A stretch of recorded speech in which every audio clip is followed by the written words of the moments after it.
Assalamualaikum warahmatullahi wabarakatuh.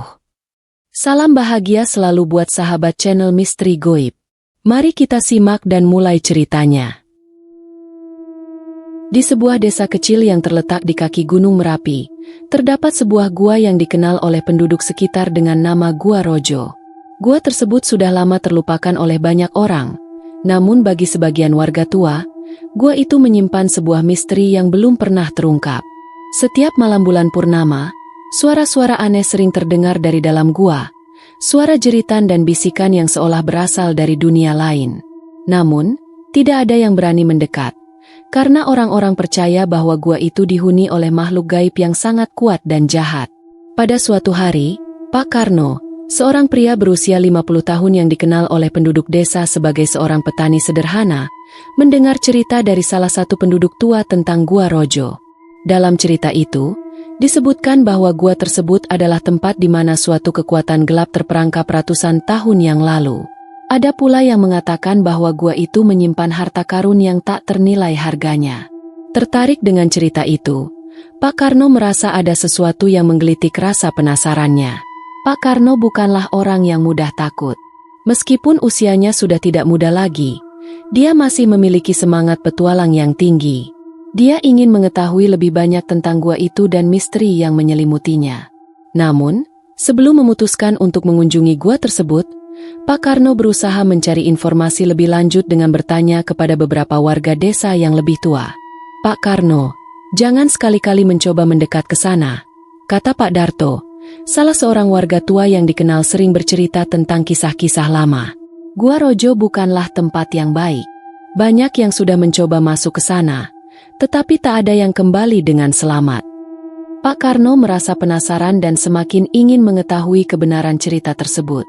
Meskipun ada peringatan dari orang-orang tua, hati kecilnya merasa ada yang tidak beres dengan cerita-cerita tersebut. Apakah semuanya hanya cerita belaka? Atau ada sesuatu yang lebih besar yang harus diungkap? Pada malam hari, dengan hati penuh tekad, Pak Karno memutuskan untuk berangkat menuju Gua Rojo. Dia membawa perlengkapan sederhana seperti senter dan makanan untuk perjalanan panjang. Langkah kakinya yang mantap menapaki jalan setapak menuju gua yang terletak cukup jauh dari pemukiman penduduk. Di sepanjang jalan, dia merasakan ketegangan yang semakin menguat. Suasana semakin gelap, dan kabut mulai turun dengan cepat. Pak Karno terus berjalan meskipun suasana di sekitarnya terasa semakin mencekam. Dia tidak bisa mengusir perasaan aneh yang terus mengusik pikirannya. Sesekali, dia mendengar suara-suara aneh yang berasal dari arah gua. Suara gemericik air yang terdengar seperti bisikan. Seperti ada sesuatu yang menunggu di dalam kegelapan gua itu. Dengan tekad yang bulat, Pak Karno melangkah lebih jauh. Tidak bisa menahan rasa penasarannya yang semakin mendalam. Namun, semakin mendekat ke gua, semakin terasa pula hawa yang tidak biasa. Ada sesuatu yang sangat mengerikan dan menakutkan di dalam sana, sesuatu yang lebih dari sekadar legenda. Pak Karno akhirnya sampai di mulut Gua Rojo, yang terlihat seperti sebuah celah besar di dinding gunung. Gua itu terletak di tempat yang agak terpencil, tersembunyi di antara pepohonan rimbun, seolah-olah alam berusaha menyembunyikannya dari pandangan manusia. Kabut yang turun semakin tebal, menambah kesan misterius dan menyeramkan di sekitar gua. Hatinya berdebar kencang, namun rasa penasaran Pak Karno mengalahkan rasa takut yang mulai menyelusup. Dengan senter di tangan, dia mulai melangkah mendekati mulut gua yang gelap. Suara angin yang berhembus dari dalam gua terdengar aneh, seperti ada bisikan-bisikan yang tidak bisa dipahami, seolah-olah ada yang mengundang atau mungkin memperingatkan agar ia tidak masuk. Saat Pak Karno melangkah lebih dekat, dia menyadari bahwa di sekitar mulut gua terdapat banyak tanda-tanda yang tidak biasa. Batu-batu besar yang tergeletak di sekitar pintu gua seolah disusun dengan sengaja, membentuk pola yang rumit dan misterius. Beberapa batu besar tampak seperti prasasti yang terukir simbol-simbol kuno, yang tidak pernah ia lihat sebelumnya. Semakin dekat ia berdiri, semakin terasa hawa dingin yang menusuk kulitnya. Pak Karno menguatkan hatinya dan memutuskan untuk melangkah masuk.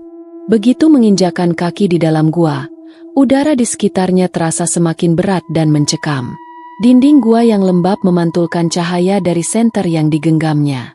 Di depan, Sebuah lorong gelap membentang, memudar ke dalam kegelapan yang tampak tanpa ujung. Namun, tiba-tiba, senter Pak Karno berkedip-kedip, seolah ada gangguan yang tidak bisa dijelaskan. Tiba-tiba, Pak Karno mendengar suara langkah kaki di dalam gua. Awalnya, ia mengira itu hanya suara dari dirinya sendiri, namun semakin lama, suara itu semakin jelas dan teratur. Pak Karno terdiam, matanya mengerjap-ngerjap ke arah sumber suara yang semakin mendekat. Terdengar seperti ada sesuatu yang berjalan di dalam gua, dengan langkah-langkah berat dan lambat. Namun, yang membuatnya terkejut adalah kenyataan bahwa di dalam gua itu tidak ada siapapun selain dirinya. Hatinya mulai diliputi rasa cemas, dan tubuhnya terasa kaku. Namun, rasa ingin tahu yang mendalam masih menguasainya. Dengan langkah hati-hati, ia mulai melanjutkan perjalanan di dalam gua. Suara langkah itu semakin jelas. Namun Pak Karno tidak dapat melihat apapun di dalam kegelapan. Tiba-tiba, langkah itu berhenti. Ada keheningan yang mencekam, dan Pak Karno merasa ada sesuatu yang tidak beres. Di ujung lorong, Pak Karno melihat sebuah pintu batu besar yang tertutup rapat. Pintu itu tidak tampak seperti pintu alami gua, melainkan seperti pintu yang sengaja dibangun oleh tangan manusia. Di sekitar pintu itu terdapat lebih banyak simbol kuno yang semakin membuat suasana menjadi mencekam. Ada sesuatu yang sangat kuat dan gelap di balik pintu itu. Sesuatu yang membuat Pak Karno merasa sangat kecil dan tak berdaya. Tiba-tiba, suara bisikan itu terdengar kembali. Kali ini lebih keras dan jelas. Bisikan itu mengucapkan kata-kata yang tidak bisa dimengerti, namun terdengar seperti peringatan atau kutukan yang sangat berat. Pak Karno merasa tubuhnya mulai lemas, namun dia tetap bertahan. Matanya terpaku pada pintu batu yang menunggu untuk dibuka. "Jangan buka. Kalau kamu ingin hidup, tinggalkan tempat ini." Bisikan itu terdengar sangat dekat, hampir seperti suara yang keluar dari dalam tubuhnya sendiri.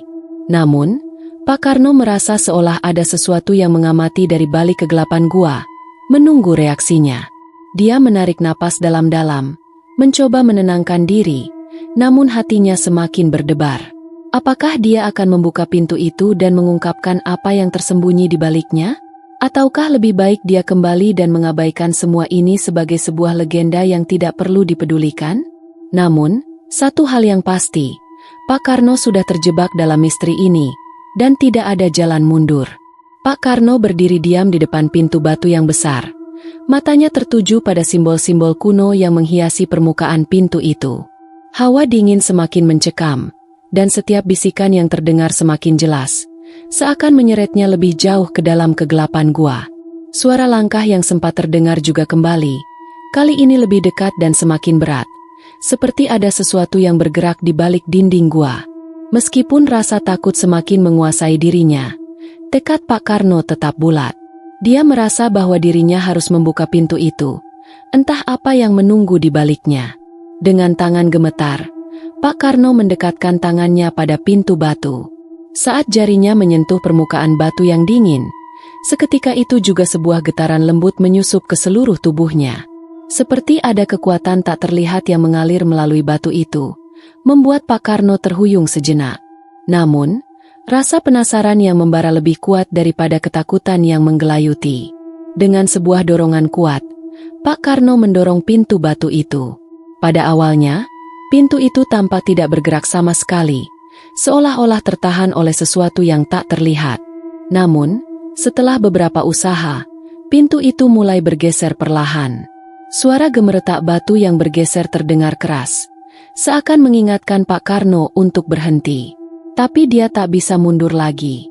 Ketika pintu batu itu akhirnya terbuka sepenuhnya, Pak Karno terperanjat. Di balik pintu tersebut, terdapat sebuah ruangan besar yang gelap. Namun, di dalamnya, ada cahaya yang sangat redup, bersinar dari sebuah sumber yang tidak tampak jelas.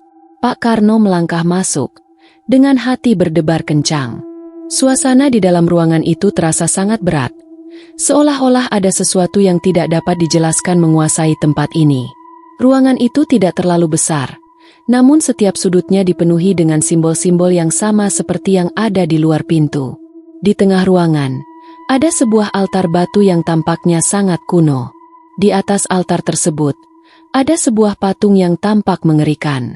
Patung itu menggambarkan seorang sosok dengan wajah yang terdistorsi, seakan-akan sedang berteriak dalam penderitaan yang sangat dalam. Wajahnya penuh dengan tanda luka dan darah, dan matanya yang kosong tampak seperti menatap langsung ke dalam jiwa Pak Karno. Di sekitar altar itu, terdapat berbagai macam benda yang tampak seperti peninggalan zaman dahulu. Ada ukiran-ukiran yang terbuat dari batu dan logam, serta beberapa benda yang tampaknya sangat bernilai. Namun, Pak Karno tidak dapat mengalihkan pandangannya dari patung itu. Ada sesuatu yang sangat aneh dan menakutkan tentang patung tersebut. Seperti ia bisa bergerak dan hidup. Tiba-tiba, sebuah suara keras terdengar dari belakangnya. Pak Karno membalikkan badan dengan cepat, dan matanya tertumbuk pada bayangan gelap yang bergerak di ujung ruangan. Sesuatu itu bergerak cepat, melintas di antara kegelapan.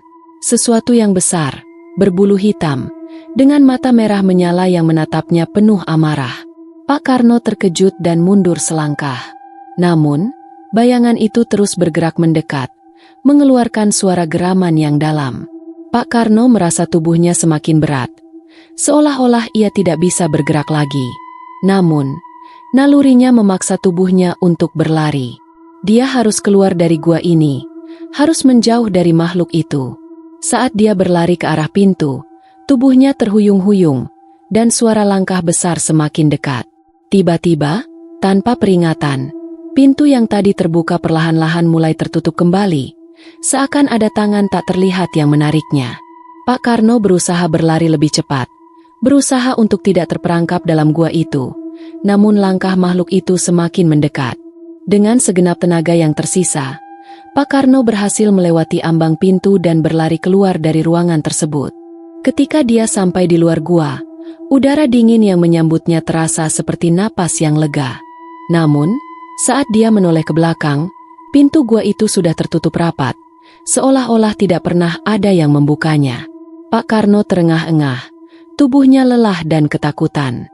Makhluk itu, dan patung yang mengerikan, terus menghantuinya dalam bayangannya. Meskipun ia berhasil keluar dari gua itu, ia merasa seperti ada yang mengikutinya, ada yang memperhatikannya dari kejauhan. Sesuatu yang jauh lebih gelap dan lebih kuat daripada yang bisa ia bayangkan. Pak Karno tahu bahwa apa yang ia temui di dalam Gua Rojo bukan hanya sekadar legenda. Ada sesuatu yang sangat nyata dan sangat mengerikan yang tersembunyi di dalam sana. Namun, apakah dia benar-benar selamat? Atau, ada sesuatu yang lebih besar yang menunggunya di luar sana, lebih mengerikan daripada yang pernah ia bayangkan? Setelah keluar dari Gua Rojo, Pak Karno merasa tubuhnya gemetar hebat. Setiap langkah yang diambilnya terasa seperti beban yang tak tertahankan. Pikirannya kacau, dan rasa takut yang mendalam masih membekas di dalam hatinya. Ia berusaha untuk menenangkan diri, tetapi setiap bayangan gelap yang melintas di depan matanya seolah mengingatkannya akan makhluk besar yang mengejarnya di dalam gua. Terlebih lagi, patung menyeramkan di altar itu terus menghantui pikirannya.